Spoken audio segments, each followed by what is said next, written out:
제가 세 가지를 말씀드릴게요. 그게 첫째는 교사들의 권위는 역시 수업의 권위입니다. 그러니까 수업을 잘 하셔야 학생과 학부모들로부터 인정을 받고 또 교사도 아이들 성장에 도움이 된다는 차원에서 만족감을 가지고 사명감을 가지고 활력을 얻게 되죠. 근데 이제 교사가 수업을 잘하기 위해서는 전문성을 많이 높여야 됩니다. 전문성을 높이기 위해서는 교사가 수업 연구를 많이 하셔야 돼요. 무엇보다도. 그러니까 수업 연구를 하시기 위해서는 이제 교사들 간에 협동해서 다양한 이제 교육 방법론이라든지 교육 과정에 대한 서로가 연찬도 하고 연구도 하셔야 되지만 그러기 위해서는 상당한 지원이 필요합니다.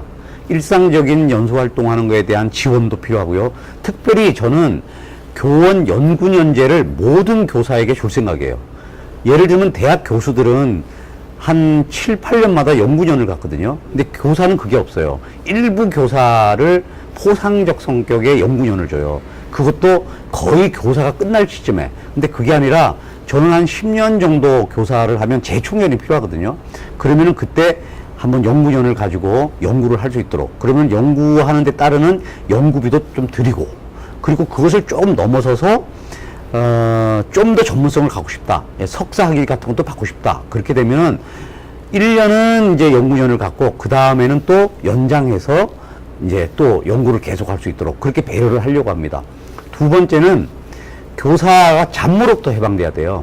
근데 지금 이제 온갖 잡무를 교육부에서 내려오는 여러 가지 시책 그리고 교육청에서 그 교육감이 뭐 관심 있다고 하는 정책에 대한 또 여러 가지 정책 이런 것들을 하려면은 계속 그 정책을 따야 되니까 그 학교가 그 정책을 이제 하려면은 보고서를 써서 그 이제 선정이 돼야지 됩니다. 그러다 보면 이제 계속 그 행정 잡무를 하게 되거든요.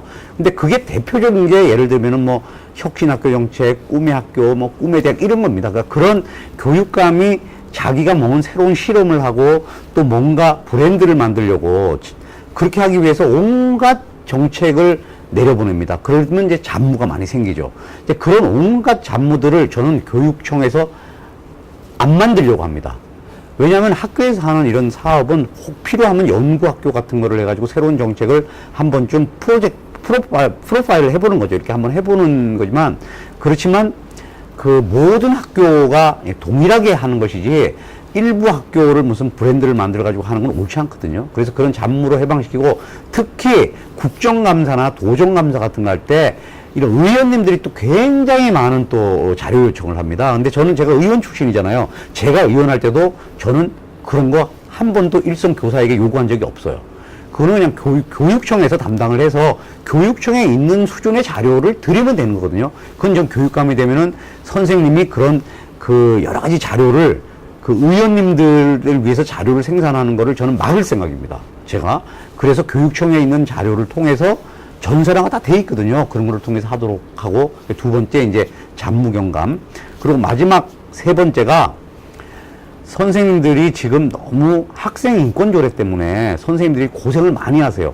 학생 인권은 소중해서 학생 인권 조례는 그런 기능을 한다고 봅니다. 그렇지만 학생들이 권리만 있는 게 아니라 학생들이 책임이 또 있잖아요. 특히 배우는 학생들이기 때문에 자신이 하는 여러 가지 말이나 또는 행동에 대해서 책임의식을 갖는 것을 가르치는 것이 교육의 중요한 것이잖아요. 그게 인성교육의 하나죠, 그게.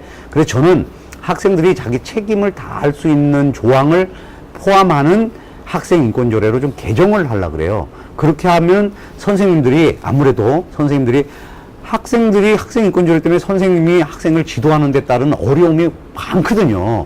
그리고 그것을 학교에서도 그 학생인권 조례에 기초해서 선생님에 대해서 여러 가지 압박이 있습니다. 심리적인 압박도 있고 또 실제로 그런 일들이 많이 벌어져서 요새는 선생님이 학생들로부터 굉장히 그 여러 가지 그 창피를 당하는 일도 많이 생기고 선생님이 대응을 못하지 않습니까? 그래서 그건 학생인권 조례의 개정과 또 교권 보호 조례를 저는 만들려고 그래요. 그래서 교사들의 아까 말씀드린 그 어떤 전문성을 향상하기 위한 지원하는 것을 포함해서 그리고 그 선생님의 피해 구제에 관한 조항을 넣어서 교권 보호 조례도 하나 만들려고 합니다. 제가 지금 세 가지 말씀드렸는데 이런 세 가지와 그 외에 또 많이 있겠죠. 이런 것들이 함께 어우러질 때 저는 교권은 다시 확립할 수 있다 이렇게 생각합니다.